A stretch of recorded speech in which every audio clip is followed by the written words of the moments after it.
Lord. Joyful victory online செய்திக்கும் எல்லாரையும் நாங்கள் அன்புடன் வரவேற்கிறோம். இப்பொழுது சிஸ்டர் விமனா அவர்கள் வேதத்தை வாசிப்பார்கள். சங்கீதம் 1. உன்னதம் துன்மார்க்கருடைய ஆலோசனையில் நடவாமலும் பாவிகளுடைய வழியில் நில்லாமலும் பரியாசக்காரன் உட்காரும் இடத்தில் உட்காராமலும் கர்த்தருடைய வேதத்தில் பிரியமாயிருந்து இரவும் பகலும் அவருடைய வேதத்தில் தியானமாயிருக்கிற மனுஷன் பாக்கியவான். அவன் நீர்க்கால்களின் ஓரமாய் நடப்பட்டு தன் காலங்களில் தன் கனியை தந்து இலையுதிராதிருக்கிற மரத்தை போல் இருப்பான். அவன் செய்வதெல்லாம் வாய்க்கும். துன்மார்க்கரோ அப்படியல்லாமல் காற்று பற கடிக்கும் பதரை போல் இருக்கிறார்கள். ஆகையால் துன்மார்க்கர் நியாய தீர்ப்பிலும் பாவிகள் நீதிமான்களின் சபையிலும் நிலை நிற்பதில்லை. கர்த்தர் நீதிமான்களின் வழியை எறிந்திருக்கிறார், துன்மார்க்கரின் வழியே அழியும். ஆமீன். சிஸ்டர் ஆனி அவர்கள் ஜெபிப்பார்கள். இசப்பா ஸ்தோத்திரம், கர்த்தாவே ஸ்தோத்திரம். இசப்பா இந்த ஆன்லைன் சர்வீஸ் வரவங்க எல்லாரையும் பாதுகாத்து கொள்ளுங்க இசப்பா. எனக்கு இந்த ப்ரேயரை நடத்துக்கு செஞ்சுக்கிறதுக்காக நன்றி ஏசப்பா. இப்போ வர்ஷிப்பை பாதுகாத்து கொள்ளுங்க ஏசப்பா. நான் உங்களை துதிக்க போகிறேன் ஏசப்பா. சரிங்க ஏசப்பா. இந்த ஆன்லைன் பார்த்துட்டு இருக்க ஒரே பேரை ஆசீர்வதிங்க ஏசப்பா. இயேசு நாமத்தில் ஜெபிக்கிறேன், வேண்டிக் கொள்கிறேன், நல்ல பிதாவே, ஆமென். இப்பொழுது இந்த உலகத்திலேயே இருக்க பெரிய அன்புனா அது நம்ம ஏசப்பாவுடைய அன்பு தான். அந்த உண்மையான அன்பை நம்ம இருதயத்திலிருந்து உண்மையாக நம்ம ஆராதிக்க போகிறோம்.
ஏசப்பா உன் நாமத்தை நாங்கள் துதித்து பாடுங்க இடத்துல இப்போ கூட நம்ம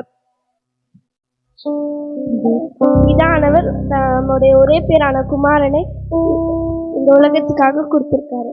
அந்த நாமத்தை நம்ம துதித்து பாடலாமா? தேவகுமாரா தேவகுமாரா என்ன நினைச்சிடுங்க, தேவகுமாரா தேவகுமாரா கொஞ்சம் நினைச்சிடுங்க, தேவகுமாரா தேவகுமாரா என்ன நினைச்சிடுங்க, தேவகுமாரா தேவகுமாரா கொஞ்சம் நினைச்சிடுங்க. நீங்க நினைச்சா ஆசீர்வாதம் தான், என்ன மறந்தா எங்கே போவேனா, நீங்க நினைச்சா ஆசீர்வாதம் தான், என்ன மறந்தா எங்கே போவேனா. தேவகுமாரா தேவகுமாரா என்ன நினைச்சிடுங்க, தேவகுமாரா தேவகுமாரா கொஞ்சம் நினைச்சிடுங்க, தேவகுமாரா தேவகுமாரா என்ன நினைச்சிடுங்க, தேவகுமாரா தேவகுமாரா கொஞ்சம் நினைச்சிடுங்க. உடைந்த பாத்திரம் நான், அது உமக்கே தெரியும், தேவன் பயன்படுத்துகிறீர், இது யாருக்கு புரியும். உடைந்த பாத்திரம் நான், அது உமக்கே தெரியும், தேவன் பயன்படுத்துகிறீர், இது யாருக்கு புரியும். உதவாத என்னில் நிருறவாடி, நீங்க இல்லாம என் பொழுது விடியாதே. உதவாத என்னில் நிருறவாடி, நீங்க இல்லாம என் பொழுது விடியாதே. நீங்க இல்லாம என் உலகம் விடியாதே, நீங்க இல்லாம என் உலகம் விடியாதே. தேவகுமாரா தேவகுமாரா என்ன நினைச்சிடுங்க, தேவகுமாரா தேவகுமாரா கொஞ்சம் நினைச்சிடுங்க, தேவகுமாரா தேவகுமாரா என்ன நினைச்சிடுங்க, தேவகுமாரா தேவகுமாரா கொஞ்சம் நினைச்சிடுங்க. உன்னை மறந்து வாழ்ந்தவனா, அது உமக்கே தெரியும், உன்னை மறுதலித்தவனா, இதை உலகே அறியும். உன்னை மறந்து வாழ்ந்தவனா, அது உமக்கே தெரியும், உன்னை மறுதலித்தவனா, இதை உலகே அறியும். உதவாத என்னில் நிருறவாடி, நீங்க இல்லாம என் பொழுது விடியாதே. உதவாத என்னில் நிருறவாடி, நீங்க இல்லாம என் பொழுது விடியாதே. நீங்க இல்லாம என் உலகம் விடியாதே, நீங்க இல்லாம என் உலகம் விடியாதே. தேவகுமாரா தேவகுமாரா என்ன நினைச்சிடுங்க, தேவகுமாரா தேவகுமாரா கொஞ்சம் நினைச்சிடுங்க, தேவகுமாரா தேவகுமாரா என்ன நினைச்சிடுங்க, தேவகுமாரா தேவகுமாரா கொஞ்சம் நினைச்சிடுங்க. ஸ்தோத்திரம் ஸ்தோத்திரம் ஏசப்பா. இப்பொழுது கூட இந்த வர்ஷிப்பை நல்லபடியாக பண்ண வைத்து உங்க கிருபைகளுக்காக நன்றி ராஜா. இந்த வர்ஷிப்பை பார்க்குறவங்க எல்லாரையும் ஆசீர்வதிங்கப்பா. இப்போ கூட மெசேஜ் டைம் வரப்போகுது ஏசப்பா. மெசேஜ் கூட நல்லா போக கிருபை தாங்க. எங்கள் எல்லாரையும் ஆசீர்வதிங்கப்பா. சகல துதி கன மகிமை ஞாபகம் ஒரு அருகே செலுத்திக்கிறோம். இந்த மீட்பு ரட்சிக்கிற மாதிரி நீங்கள் நான் ஜெபிக்கிறேன். இந்த ஜூனில் இந்த ஜெபத்தில் நல்ல பிதாவே, ஆமேன். பரலோக பிதாவே ஸ்தோத்திரிக்கிறோம். இந்த காணொலியை காண்கின்ற அனைவரையும் தேவன் ஆசீர்வதிப்பீராக. இந்த தேவனுடைய வார்த்தைக்குள்ளா நாங்க கடந்து போகிறோம். தேவன் எங்களோடு கூட பேசுவீராக. ஆமென். இன்னைக்கு செய்தியின் தலைப்பு அந்தரங்க ஜெபம். அந்தரங்க ஜெபம் என்ற தலைப்பிலே உங்களோடு கூட நான் பகிர்ந்து கொள்ள விரும்புகிறேன். என்னுடைய வாழ்க்கையிலே எனக்கு பல பிரச்சனைகள் வரும்போது நான் செய்வது ஒன்றே ஒன்று, நான் என்னை தனிமைப்படுத்தி தேவ சமூகத்தில் என்னை தாழ்த்தி அவரை நோக்கி ஜெபிக்கிறதும் விண்ணப்பிக்கிறதும் அவர் பிரசன்னத்தை நாடுவதும் என்னை தாழ்த்துவதும் என் பாவங்களை அறிக்கிற அவரை ஆராதிப்பதும் துதிப்பதும் ஸ்தோத்திரிப்பதும் ஆண்டவர்கிட்ட மனவிட்டு பேசுறது, எனக்கு உதவி செய்யுங்க என்று சொல்லி கதறுவது கெஞ்சுவது, இதுதாங்க என் வாழ்க்கையில நான் செய்கிற காரியம். பல பிரச்சனைகள் வரும்போது அதனாலே நான் அநேக அனுபவங்கள், அநேக விடுதலைகள், அற்புதங்களை நான் அனுபவித்திருக்கிறேன். ஆகினால்தான் வேதத்தில் நாம் வாசிக்கிறோம். மத்தேயு 6வது அதிகாரம் 6வது வசனத்திலே, நீயோ ஜெபம் பண்ணும் போது உன் அறை வீட்டுக்குள் பிரவேசித்து உன் கதவை பூட்டி அந்தரங்கத்தில் இருக்கிற உன் பிதாவை நோக்கி ஜெபம் பண்ணு. அப்பொழுது அந்தரங்கத்தில் பார்க்கிற உன் பிதா வெளியரங்கமாய் உனக்கு பலனளிப்பார். நம்மளால ஒண்ணும் முடியாதுங்க. நம்ம பலத்தினாலும் பராக்கிரமத்தாலும் முடியாதுங்க. எத்தனையோ போராட்டங்கள், எத்தனையோ நெருக்கங்கள், எத்தனையோ அவமானங்கள், நிந்திரைகள். சில சமயம் நம்ம சோர்ந்து போறோம், என்ன செய்யுதுன்னு தெரியல. அந்தரங்கத்தில் இருக்கிற தேவனை பார்த்தா அவரை நோக்கி அந்தரங்கமாய் நம்ம ஜெபம் பண்ணுவாங்க. நம்ம வீட்டு இருந்ததுன்னா ஓகே, அதுக்குள்ள கதவை சாத்திட்டு ஜெபம். அப்படி எனக்கு எதுவுமே இல்லைனாலும் ஒரு இடத்தை தேர்ந்தெடுங்க.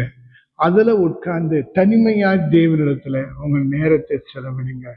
ஆண்டவரிடத்துல உங்களை ஒப்பு கொடுங்க. Yes for yes, no for no, உள்ளதை உள்ளதாக சொல்லுங்க. ஆண்டவர்கிட்ட மனசை உறவாட விடுங்க.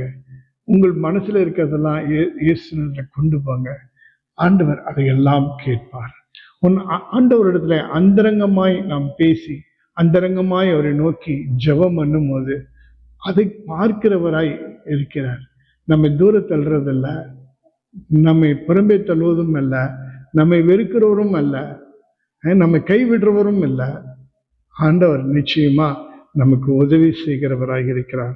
எரேமியா 33:3 நாம் வாசிக்கிறோம், என்னை நோக்கி கூப்பிடு, அப்போது நான் உனக்கு உத்தரவு கொடுத்து நீ அறியாததும் உனக்கு எட்டாததுமான பெரிய காரியங்களை அறிவிப்பேன் என்று வாக்குத்தத்தம் பண்ணியிருக்கிறார் அல்லவா. என்னதென்று நான் அறியாதிருக்கும் போது நான் எங்க போவேன்? இயேசுவின் பாதத்தை விட்டா எனக்கு எங்க இடம் இருக்கு? யார் என்னுடைய பேச்சை யார் கேட்பாங்க? என்னுடைய சொல்ல யார் கேட்பாங்க? யார் எனக்கு உதவி செய்வாங்க? மனுஷன் நம்புகிறதை பார்க்கலாம் தேவன் பேரில் பற்றுதலாய் இருப்பது நகம் என்று வேதம் சொல்கிறது.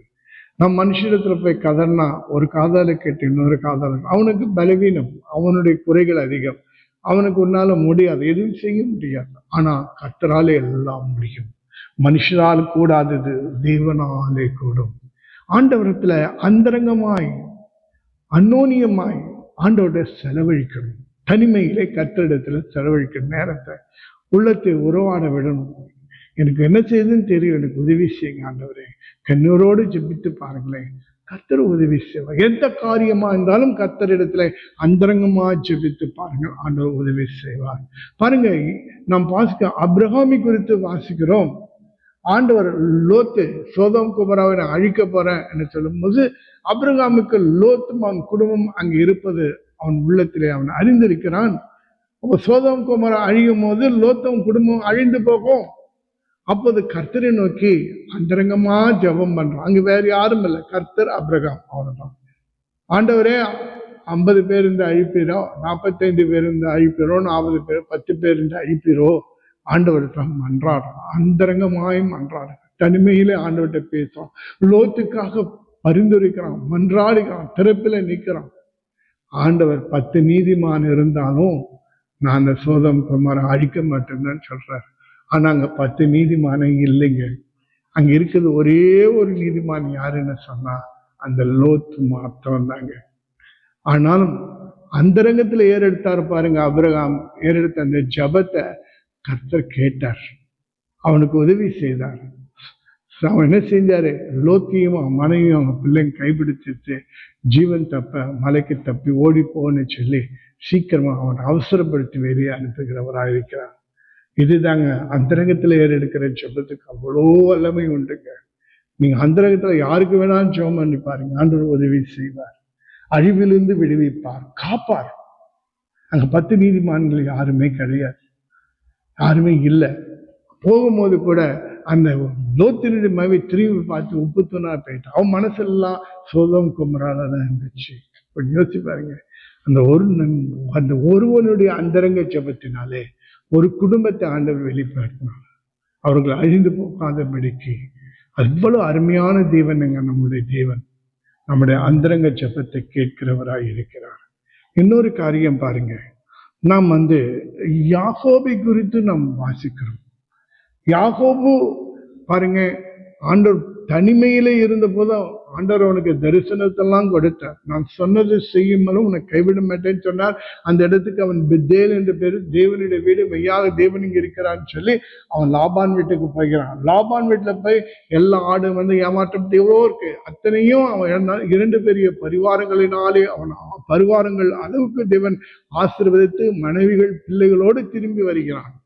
இப்ப திரும்பி வரும்போது ஏசாவை அவன் தன் சகோதரனை அவன் எதிர்பார்க்க வேண்டியதாக இருக்கிறது, சந்திக்க வேண்டியதாக இருக்கிறது. ஏற்கனவே ஏசா ரொம்ப கோபமா இருக்கிறான், இவனை நான் கொன்று போடுவேன் என்று சொல்லி ரொம்ப ஆத்திரத்தோடு கூட இருக்கிறான், கோபமா இருக்கிறான். இப்போது அவனை எப்படி சந்திப்பது? மனைவி பிள்ளைகள் இருக்கிறார்களே, கொஞ்சம் யோசிச்சு பாருங்க, அவன் என்ன செய்யுதுன்னு தெரியல.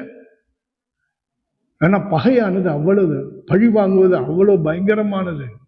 கொஞ்சம் யோசிச்சு பாருங்க, அவன் என்ன செய்கிறான், அந்தரங்கமா ஜெபம் ஏறெடுக்கிறான்.